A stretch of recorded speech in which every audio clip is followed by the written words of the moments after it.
Hoy está con nosotros Manuel Matos de la Asociación de Productores del Valle de San Juan a propósito de la decisión del Instituto Agrario Dominicano de prohibir la siembra de arroz en el valle precisamente por falta de agua. Buenos días, Manuel.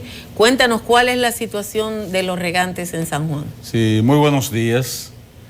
En primer lugar, creo que es importante que se hable de la sequía en función de la situación de los recursos naturales del Valle de San Juan.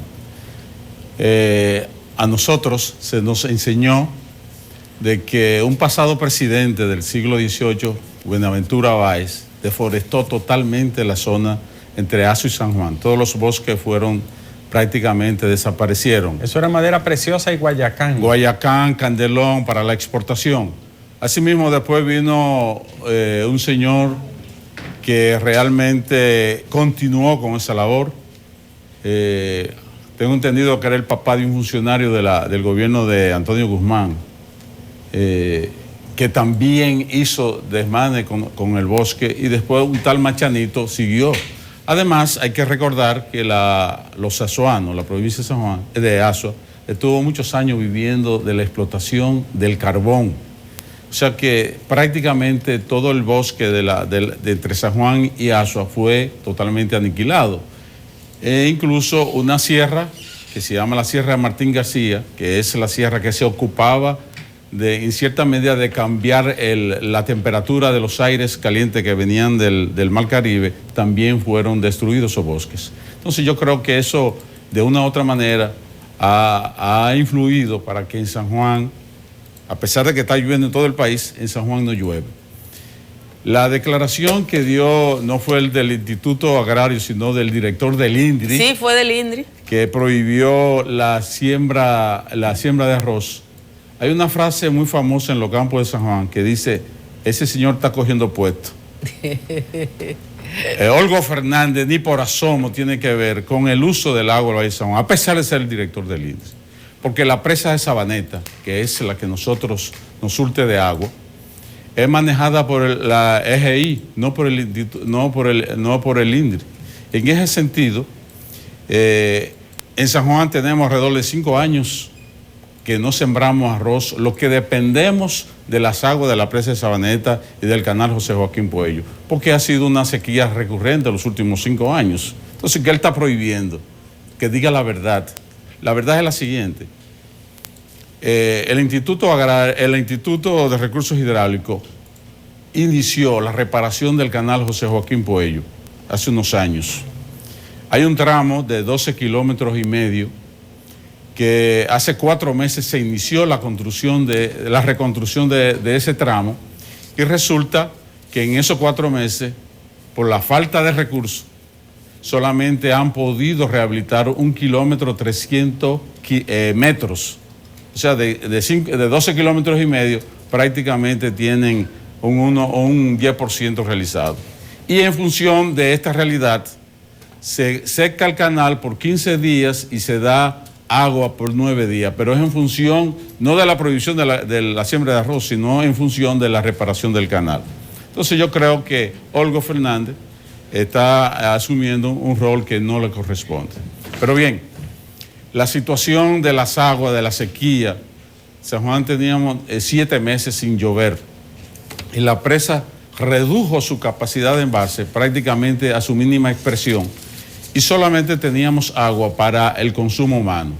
Por tanto, la agricultura de San Juan ha tenido grave consecuencia por esa sequía. Y podemos decir que en estos últimos 5 años, como hemos hablado de la sequía permanente, los agricultores hemos reducido la labor a un solo ciclo de siembra al año. Manuel, vamos a hacerla más interactiva la entrevista. Sí. Usted maneja muy bien en los temas. ¿Cuántas tareas se están sembrando en San Juan de habichuela y de los otros rubros que eran comunes, que son, han sido cultura? San Juan, bajo la presa de Sabaneta, tenemos aproximadamente unas 350,000 tareas bajo riego. ¿Que se están sembrando? No, bajo riego. Bajo riego. Pero, o sea 350,000 tareas que se pueden sembrar. Se pueden sembrar. Pero ¿cuántas se están sembrando directamente? en el último ciclo de siembra de la habichuela, yo podría decirle que no rebasó las 140.000 tareas. Hay 350.000 disponibles y no llegó a 140.000. Exactamente. Fundamentalmente ¿de qué? ¿Habichuela? El caso del ciclo de habichuela, sí. Habichuela. Ahora mismo, después que pasó el ciclo de habichuela, se sembraron alrededor de unas 40.000 tareas de maíz y guandul, precisamente por la escasez de agua, porque el arroz prácticamente ha desaparecido bajo la influencia de la presa de Sabaneta. ¿Cuánto se sembraba de arroz? San Juan, para decirle, era la primera o segunda provincia que más arroz producía en la República Dominicana. Alrededor de 200.000 tareas. ¿Cuántas se siembran ahora? Hay alrededor de 12.000 tareas sembradas. Ay, Dios santo. Pero en función no solamente de las aguas de la presa, sino hay un río que es afluente del río San Juan, que se llama el río Mijo, que es donde comienza a llover con cierta regularidad a principios de año. Ahí es que está concentrado esa cantidad. Bajo la presa no hay más de 3 o 4.000 tareas. ¿En qué comunidades se pueden irrigar con el agua del Mijo? ¿Cuáles comunidades? El distrito municipal de La Zanja, Las Charcas, esas dos comunidades básicas, sí. Tiene alrededor de unas 50 o 59.000 tareas bajo riego. Bien, Manuel, esos ríos, San Juan y Mijo. Exacto. ¿Cómo están las cuencas altas? ¿Cómo está la protección del nacimiento de esos ríos? Totalmente devastado. Devastado. Básicamente el río San Juan. ¿No hay ningún plan de recuperación? Ahora mismo el gobierno dominicano ha diseñado y ha ofertado un plan de reforestación. En la cuenca alta. En la cuenca alta. Pero resulta, a mi modo de ver, que si no es un proyecto donde la sociedad sanjuanera no se involucra, sencillamente puede ser un fracaso. Porque también uno de los problemas graves de la sequía es el corte y la quema en la cordillera para hacer agricultura. Entonces, claro, aunque eso ha ido disminuyendo, pero todavía existe esa práctica. La gente tiene que aprender a convivir con el bosque, si no lo destruye. Pero que es importante que la sociedad pueda involucrarse, porque un proyecto del gobierno dominicano, supuestamente se van a invertir unos 800 millones de pesos, pero si no se involucra la sociedad, volveremos a lo mismo. Pero yo estuve en San Juan. Exactamente, sí. Yo estuve en San Juan en febrero. Y fui a las oficinas de agricultura de San Juan, que me gustaría enseñarle una foto, porque yo le tomé una foto. Y eso se le olvidó a Dios. Ahí trabaja gente en agricultura. Eso está abandonado. Pero atrás hay un vivero. Y yo fui a ver la mata, sobre todo de aguacate, que por cierto no se reforesta con aguacate, porque el aguacate no le gusta la basura en el piso. Y entonces hay que tenerle el suelo limpio. Y la mata de aguacate me daban a media pierna, o sea que ya estaban pasadas de tiempo para ser trasplantadas. Eso fue lo que yo vi. Y ahí nada más había aguacate. No había planta de otra cosa. Ha iniciado ese proceso de reforestación. También cuando fuimos, Edith y yo, a San Juan, una de las cosas que vimos es el nivel de involucramiento de toda la población y de sensibilidad hacia el tema manejo del agua. Nosotros hicimos un programa especial y fue una niña como de 11 años y dijo, yo quiero hablar. Y esa niña nos dio una charla del agua de San Juan. Con ese nivel de involucramiento, el proyecto no incluye a los sanjuaneros. Incluye, pero la gente de la parte alta, pero no la sociedad. Pero, para poner un ejemplo, en San Juan habemos 23.000 agricultores, ¿verdad? De los cuales alrededor de 12.000 estamos bajo el sistema de riego, ¿no? Si nosotros involucramos a esos 12.000 agricultores, ¿qué no podría pasar en la cuenca alta? Que realmente habría un aporte significativo de todos nosotros a ese proceso. Con respecto a la información que tú das de la Oficina de Agricultura, eso es un edificio que fue construido en el año 1963 y hace 20 años fue abandonado.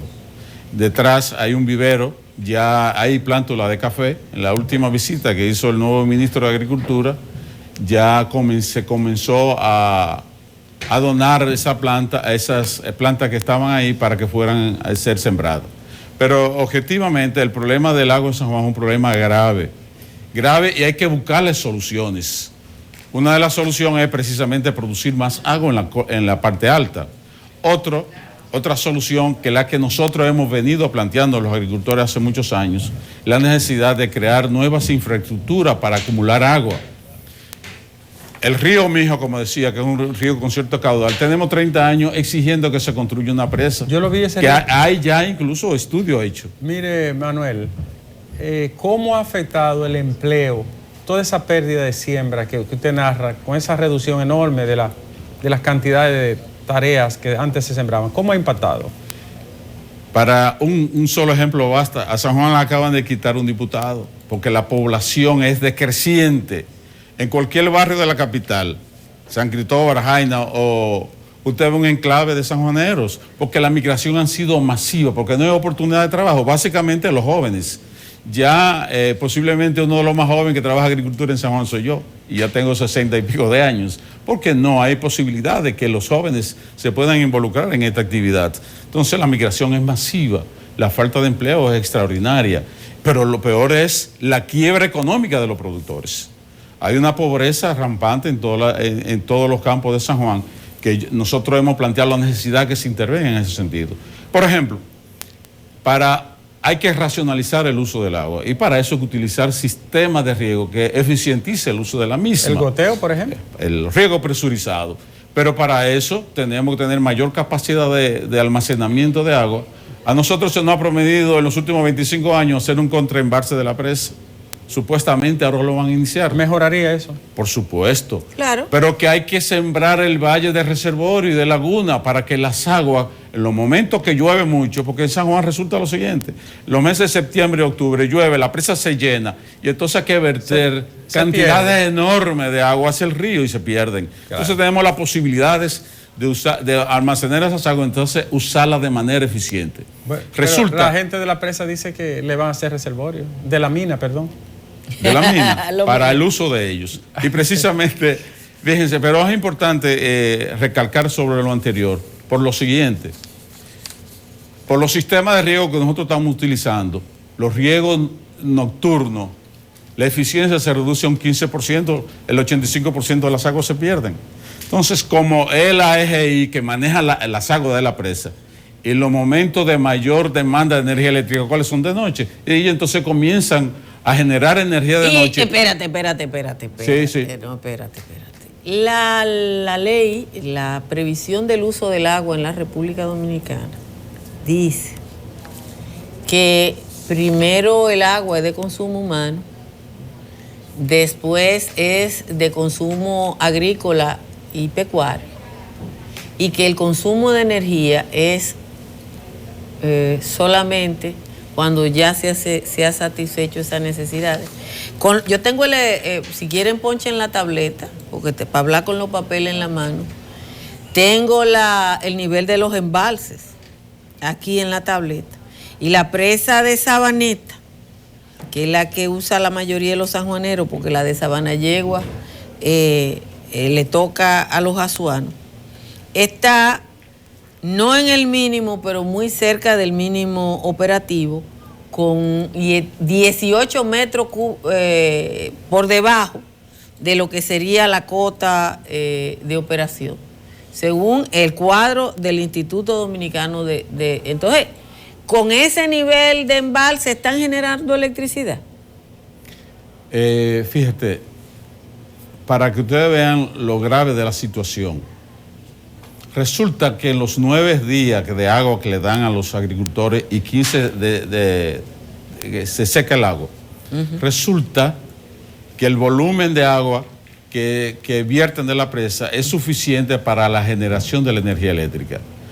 Pero como el momento que más se necesita la energía es de 6 a 12 de la noche, ellos comienzan a generar a las 6 de la tarde.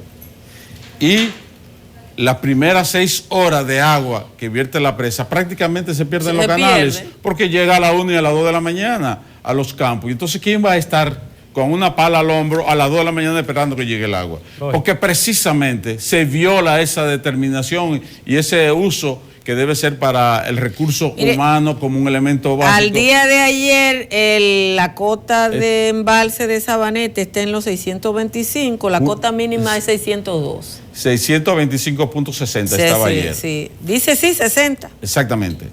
Pero resulta que esa presa, en el año 1999 se hizo un estudio, una batimetría para ver el volumen muerto, o sea, la sedimentación la cantidad que tenía. de sedimento que y tenía aproximadamente ya 5 millones de metros cúbicos de sedimento.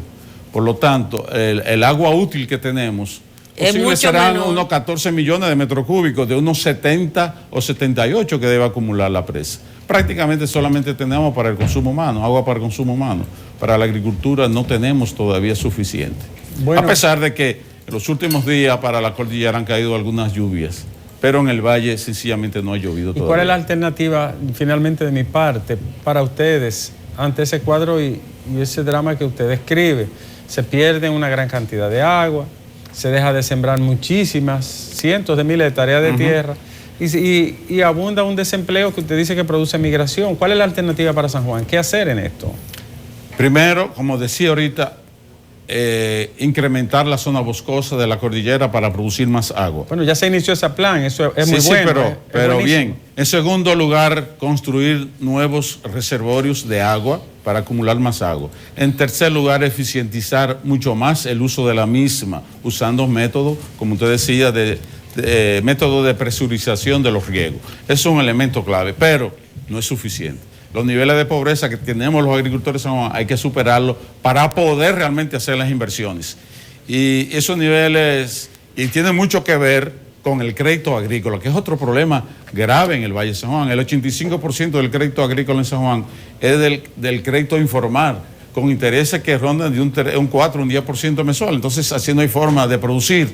Entonces, hay una acumulación de deuda importante en el sector productivo que nosotros planteamos la necesidad de que esa deuda, el gobierno compre esa deuda y se la refinancie a mediano y largo plazo a los productores para que se puedan ser nueva vez agentes de crédito de la banca formal. Es una forma necesaria que tenemos que implementar para poder comenzar a salir de la pobreza en el Valle de San Juan. Yo decía Altagracia ya finalmente, si los japoneses tuvieran un valle como San Juan o los israelíes, Sí.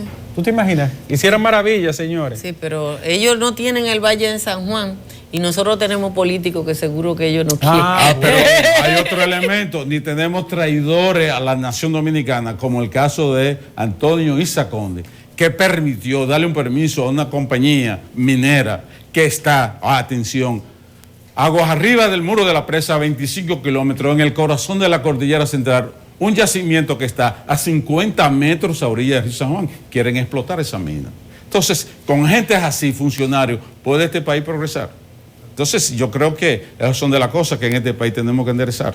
Ahora, los sanjuaneros decimos que por encima de nuestra cabeza será que se va a explotar esa mina de oro de una compañía canadiense, que se vayan al Canadá, que tiene 200 países como este en tamaño, que se vayan al Canadá a explotar esa mina y nos dejan a nosotros tranquilos. 9 millones de kilómetros cuadrados. Exactamente. Ahí cabemos nosotros. 200 veces, 200 veces. Gracias a Manuel Matos y con él a todos los productores del Valle de San Juan por haber traído lo que está pasando por allá, que Edith decía que nos creemos que República Dominicana son 20 cuadras. Quédense que nos queda contenido.